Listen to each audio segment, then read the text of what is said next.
É normal que os planetas fiquem um pouco inclinados para o lado. A inclinação da Terra é de 23 graus, e é por isso que temos as estações. É verão quando a parte do mundo onde você está fica mais próxima do Sol. Também funciona da maneira oposta. É inverno quando você está na parte mais afastada dele. No entanto, Urano está inclinado mais do que o normal. Encontra-se em um ângulo de 98 graus, o que tem um enorme efeito em suas estações.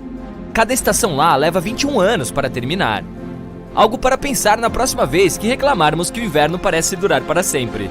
Aqui na Terra, medimos distâncias em minutos e horas, talvez até dias. Leva 10 minutos para caminhar até a casa do seu melhor amigo ou 15 minutos para dirigir até o seu café favorito.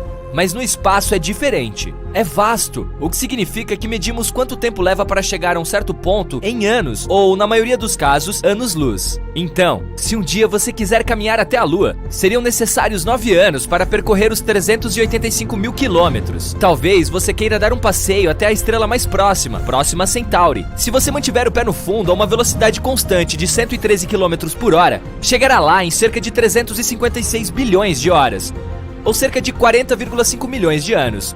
Confie em mim, depois dos primeiros 20 milhões de anos, você estaria se perguntando por que ir até lá. Marte contém o maior vale que descobrimos até agora, Valles Marineris. É um sistema bastante impressionante de canyons de 4.000 quilômetros de comprimento. Isso é 5 vezes mais do que o Grand Canyon. Pesquisadores o detectaram pela primeira vez na década de 1970. Um banco de vulcões localizado do outro lado da cordilheira do Canyon provavelmente ajudou a formar este vale. Ainda não descobrimos um planeta completamente feito de diamantes, mas em alguns planetas, na verdade, chove diamantes. Em Júpiter e Saturno, gigantes gasosos do nosso sistema solar, tempestades de raios transformam um abundante metano em fuligem, que também conhecemos como carbono. A fuligem cai e se transforma em grafite. O grafite, por sua vez, se transforma em diamantes com um diâmetro de cerca de 1 centímetro. Antes de começar a descobrir como reservar uma viagem de campo para coletar diamantes, saiba que esses diamantes não duram. Depois que entram no núcleo do planeta, eles derretem. Já notou que se você olhar as estrelas 2 noites seguidas no mesmo horário, digamos às 21 horas, as estrelas ficam no mesmo lugar, mas a Lua não? Há 2 razões para isso. Primeiro, depende de que horas você vai observar as estrelas. Por exemplo, se você sair às 20 horas hoje e amanhã procurar por elas às 23 horas, verá a Lua em 2 lugares bem diferentes. Nesse caso, até as estrelas ocupam lugares diferentes no céu, já que nosso planeta está girando. Como você sabe, leva 24 horas para a Terra fazer uma volta completa. Isso significa que, do nosso ponto de vista, parece que tanto o céu quanto tudo lá em cima estão se movendo ao nosso redor uma vez a cada 24 horas. Da mesma forma, o Sol muda de posição, nascendo e se pondo todos os dias. Então, se você sair 2 noites seguidas na mesma hora, na maioria dos casos, terá que esperar mais meia hora ou até mais até que a Lua volte à mesma posição da noite anterior. As estrelas estão praticamente paradas. Parece que estão se movendo, mas isso é só porque a Terra está girando. Mas a Lua está realmente se movendo ao redor do nosso planeta, e ela passa por diferentes fases. Por exemplo, uma lua nova é quando está completamente escuro no céu. Uma lua cheia é quando seu lado diurno está voltado para a Terra. Demora cerca de 1 mês para a Lua dar uma volta completa ao redor da Terra. Talvez você tenha mais sorte em uma expedição de coleta de diamantes neste próximo planeta, a 40 milhões de anos-luz da Terra, 55 Cancrier. Os cientistas costumavam chamá-lo de superterra. Uma superterra é geralmente um planeta muito maior que o nosso. Este planeta, por exemplo, tem o dobro do tamanho da Terra. Está tão perto de sua estrela que faz um círculo completo ao seu redor em menos de 18 horas, o que significa que o ano lá é bem curto. Por estar tão perto de sua estrela, sua temperatura chega a incríveis 2.700 graus Celsius. Devido ao calor, em combinação com a densidade do planeta, os cientistas acham que seu núcleo deva ser formado por carbono na forma de grafite e diamantes. Há mais de 10 anos, os astrônomos descobriram uma enorme nuvem de vapor de água a 12 bilhões de anos-luz do nosso planeta. Essa nuvem é a maior fonte de água que conhecemos. É também a mais antiga, datando de quando o universo tinha apenas 1,6 bilhão de anos. Agora tem 13,8 bilhões de anos. Cara, se eu tivesse começado uma poupança 12 bilhões de anos atrás, com os juros, eu teria uma pilha de dinheiro agora. Mas eu não estava por perto. De qualquer forma, essa nuvem é tão grande que detém 140 trilhões de vezes a quantidade de água em todos os oceanos do nosso planeta. Essa nuvem meio que alimenta um buraco negro. Também pode conter gases suficientes, como monóxido de carbono, para encorajar o buraco negro a crescer 6 vezes mais do que é no momento. A temperatura média do nosso planeta é de cerca de 14 graus Celsius, e a temperatura mais alta já medida foi de 57 graus Celsius. Parece muito?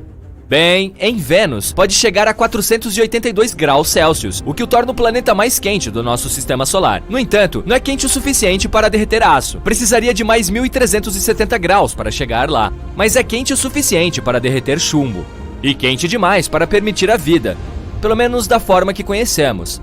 Vênus nem é o planeta mais próximo do Sol, é Mercúrio, mas tem uma atmosfera super espessa que retém gases de efeito estufa. É como se você se cobrisse com um cobertor bem grosso no meio do verão.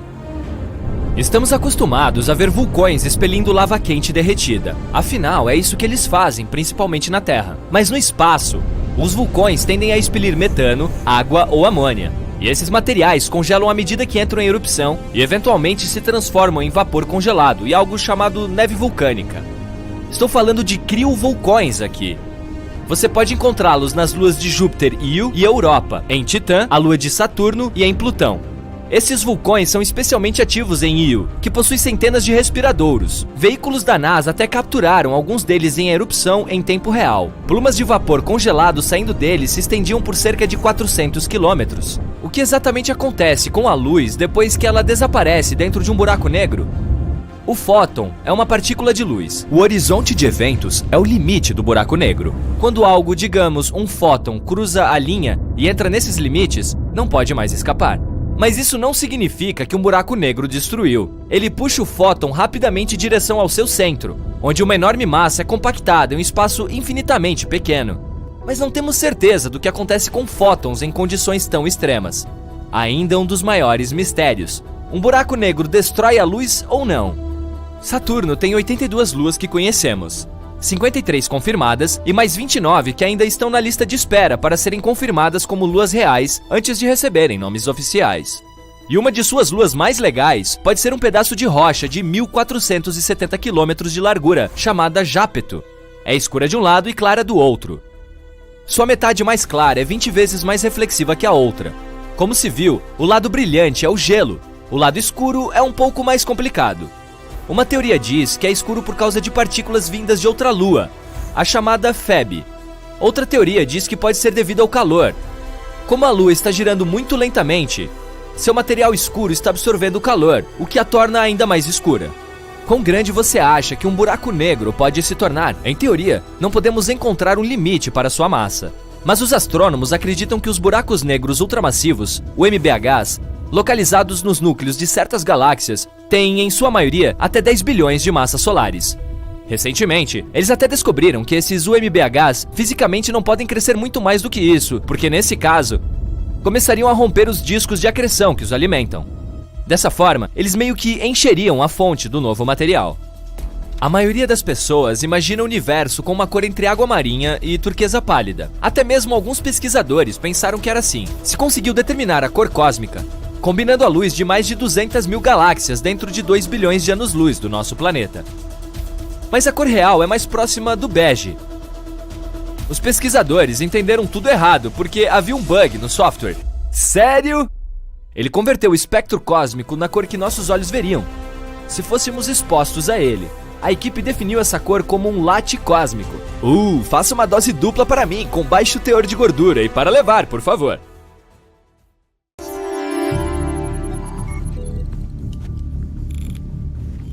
...50 centímetros com a gravidade da Terra. Verificação concluída. Agora a sala de simulação recriará Mercúrio. Está muito quente aqui. Sim, é como estar ao lado de um vulcão.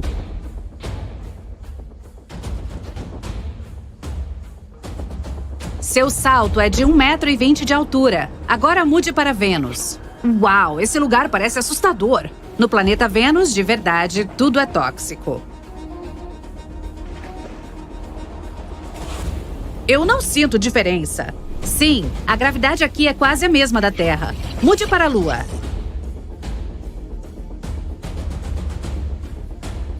A gravidade na Lua é 10 vezes mais fraca que a da Terra. 2,70 metros.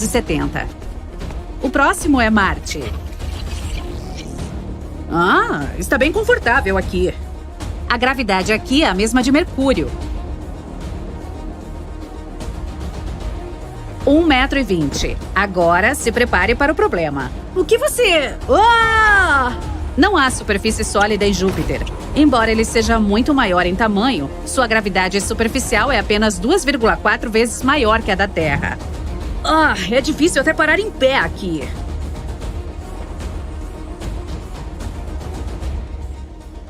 Entendi. Mude para Saturno. Não há superfície sólida aqui também, mas a gravidade de Saturno é quase a mesma da Terra. Agora Urano. Está tão frio!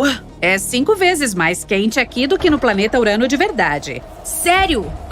Minhas pernas estão dormentes! 50 centímetros. A gravidade é ligeiramente mais fraca que a da Terra. Assim é Netuno para você. Seus saltos são de 40 centímetros de altura. A gravidade é ligeiramente mais forte que a da Terra. Me tire daqui! Já podemos parar? Desligue a simulação. Muita gente lembra de ver o astromóvel lunar Apollo, construído para missões espaciais nos anos 70 na Lua. Além de transportar astronautas para certas explorações, ele foi usado para tirar fotos e coletar amostras de solo para os cientistas estudarem. O veículo foi projetado pela Boeing, empresa famosa pela fabricação de aviões, e custou cerca de 38 milhões de dólares. O tipo de troco que você encontraria hoje no sofá do Elon Musk. No futuro distante, as tecnologias serão tão avançadas que um carro comum para a Lua se comportará como uma das SUV comuns que temos hoje. Ele terá uma aparência elegante e poderá ser produzido por alguns fabricantes de automóveis famosos disponíveis. O astromóvel lunar usava um acelerador em forma de T para se mover para a esquerda, direita, para trás e para frente. O do futuro poderá ser comandado por voz e precisará do mínimo controle humano. E não podemos deixar de fora o teto solar. Ei, você realmente não precisa de um teto lunar na Lua. De qualquer forma, as condições de condução nas luas não são tão extremas em comparação com Marte ou outros planetas. É difícil acreditar que a primeira nave de pouso a entrar em Marte foi a Viking 1, lançada em 20 de agosto de 1975. Ela chegou ao planeta no dia 19 de junho de 1976. Mais décadas depois, a Curiosity, que tinha 6 pernas e 6 rodas, deu as caras como um fofo robô explorador. Ela foi projetada para terrenos acidentados. Portanto, em um futuro distante, um veículo operado por humanos poderá ter um design semelhante para pessoas que desejam navegar pelo pôr do sol de Marte. Para que qualquer carro projetado por humanos funcione em outros planetas além da Terra, ele precisa ser elétrico ou qualquer outra coisa que possa produzir um suprimento ilimitado de energia. Veículos movidos a gás não funcionarão no vácuo do espaço e certamente em nenhum outro planeta. Eles podem ser alimentados pelo sol forte e converter a energia para operar. O interior tem que acomodar as condições extremas do local, já que a atmosfera é muito fina e irrespirável. Tem que ser muito quente, já que Marte pode atingir temperaturas abaixo de 0. A questão da gravidade não é tão extrema, mas as frequentes tempestades de poeira são o problema. O veículo também terá rodas presas às pernas para manobrar adequadamente, pois o terreno é difícil de se locomover. Minha opinião sobre isso? Acho que o interior todo de couro nos bancos da frente e de trás seria bom. Adicionar um sistema de som com 12 alto-falantes para a rádio FM? Fala sério, é mais que necessário. Eu mencionei o teto solar? Sim, falei. E não se esqueça dos bancos traseiros rebatidos 60-40, para que tenha muito espaço para transportar equipamentos de camping para um bate-volta de fim de semana. Enquanto isso, ainda é possível ter uma visão panorâmica do interior em um projeto como o de um ônibus de turismo em Marte. Há muitos locais para descobrir, como a montanha mais alta do nosso sistema solar e os picos de carbono com neve. O planeta vermelho também pode ter trem expresso para viagens de um lugar para outro. Será uma daquelas cabines luxuosas que levarão de um ponto de referência a outro, desde que Marte for colonizado e estabelecido. O trem também será movido a eletricidade ou por outra fonte de energia. Marte é um lugar onde é possível ter todos os tipos de veículos, já que as condições não são muito diferentes das que temos aqui. Só não saia sem capacete. Se projetarmos um automóvel para Mercúrio, prepare-se para a luz brilhante do Sol. Nesse caso, precisaríamos adicionar viseiras industriais e faixas de blackout, cobrindo os vidros para que o Sol não nos atinja. Pelo menos, não teremos que nos preocupar com o calor, já que Mercúrio não é o planeta mais quente do nosso sistema solar. Bem, as temperaturas podem chegar a 427 graus, em um dia quente e ensolarado e cair para menos 184 à noite. O veículo terá que ter várias camadas e revestimentos para suportar as condições. E provavelmente terá pernas de aranha para se mover, pois as rodas de borracha derreterão instantaneamente. E para escapar de danos, precisará cavar no subsolo para se esconder do sol e da atmosfera, assim como um caranguejo ou aquelas aranhas que fazem alçapões. Dirigir em Plutão será muito desafiador, considerando que se trata do planeta mais distante do Sol. Embora não seja mais tecnicamente um planeta, ainda assim é uma massa grande o suficiente a se explorar. As temperaturas lá podem chegar abaixo de menos 200 graus. Uma jaqueta não é suficiente. O automóvel precisará de um super isolamento para manter o operador aquecido e confortável. O gelo de metano envolve o solo e cobre as montanhas. A gravidade também é um problema, pois é muito fraca, o que fará o carro flutuar no ar. Projetar o modelo para lá será complicado. O segredo para que ele ande e não congele será a maneira como as pernas se movem. Ele deverá ter muito calor gerado para se manter aquecido. O peso é suficiente para deixá-lo no lugar. No entanto, isso não pode ser dito de Netuno, o planeta mais ventoso do nosso sistema solar. É impossível respirar na atmosfera e a pressão é esmagadora. Projetar um protótipo para lá é um desafio, considerando os muitos fatores externos, e o modelo terá que ser pressurizado para combater a atmosfera externa. Ele também precisará de um revestimento especial para enfrentar as temperaturas adversas. E como Netuno é extremamente ventoso, será necessário algum tipo de âncora para manter o carro no lugar. Algo como uma grande broca que sai da base e cava no subsolo. Também deve ter pernas de aranha para se movimentar, mas elas se comportarão em um movimento semelhante ao de um camelo. Dessa forma, pode manter seu centro de gravidade. Vênus é o planeta mais quente do nosso sistema solar, com temperaturas chegando a cerca de 540 graus. A pressão vai esmagar o veículo como uma lata, então ele precisará de pressão interna adequada para se equilibrar. Também exigirá todas as melhorias possíveis para combater o calor, além de revestimento adequado e até mesmo de uma cor especial para refletir o calor. E não pode haver vidro. Nada pode ficar no chão por muito tempo, então as pernas de aranha não funcionarão. Ele deverá pairar um pouco acima do solo e flutuar. Saturno é o segundo maior planeta do nosso sistema solar e tem uma atmosfera superior muito ventosa, além de uma gravidade muito forte. Os anéis ao seu redor são feitos de materiais de gelo que podem variar do tamanho de uma pedrinha até o de um ônibus escolar. A pressão é tão forte que você seria esmagado no segundo em que alcançasse sua atmosfera. Projetar um veículo para essas condições é muito desafiador e estranho. Ele precisará da melhor tecnologia para suportar as pressões de esmagamento e temperaturas severas. Terá que ser grande e composto por muitas camadas internas. Como a atmosfera superior é ventosa, o automóvel deverá permanecer no solo o maior tempo possível. Os cientistas não sabem muito sobre a aparência da superfície, então o carro terá que estar preparado para se mover em terrenos sólidos, líquidos e qualquer outra coisa do tipo. Eu acho que são poças.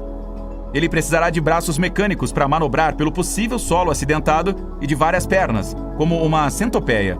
Os braços podem pegar coisas e retirá-las do caminho. O corpo longo também pode se destacar e se dividir em cápsulas menores para uma fuga rápida, do que ainda não sabemos. Nenhum humano pode sair dele, mesmo que use equipamento de proteção. Robôs terão que ser implantados para testar como os corpos humanos podem suportar as condições. Júpiter tem condições mais severas do que Saturno, sendo a mancha vermelha a área mais perigosa do planeta. Ela é extremamente grande e tem tempestades semelhantes a furacões que acontecem há anos. O veículo se parecerá com o de Saturno, mas com serviço extra pesado. Os cientistas também não sabem o que está acontecendo na superfície, exceto pela pressão atmosférica esmagadora. O automóvel não poderá se mover na superfície se passar pela mancha vermelha. Então, terá que cavar no subsolo e se movimentar por baixo. Para isso, serão necessários uma enorme broca e mini-drones automatizados, além de veículos menores que podem ser implantados no principal para ajudar na escavação e pesquisa. Uma vez no solo, ele terá pernas que o ajudarão a rastejar e um nariz de broca gigante para cavar ainda mais. Muitas das partes do corpo também podem se dividir em cápsulas menores para atravessar certos terrenos, mas podem ser facilmente recolocadas. O lugar mais maluco onde podemos lançar um veículo é o Sol. Não há como imaginar isso, a não ser que seja um automatizado. Qualquer humano a bordo não chegará na metade da jornada. O lançamento terá que ser de Mercúrio, em uma instalação de proteção protegida das temperaturas adversas. O modelo terá que ser feito com os melhores recursos para suportar o calor e os gases extremos, e não irá durar mais do que alguns minutos quando estiver nas proximidades. Provavelmente se parecerá com um satélite e flutuará para fazer algumas filmagens para estudarmos. Provavelmente custará trilhões de dólares, mas os resultados valerão a pena, não?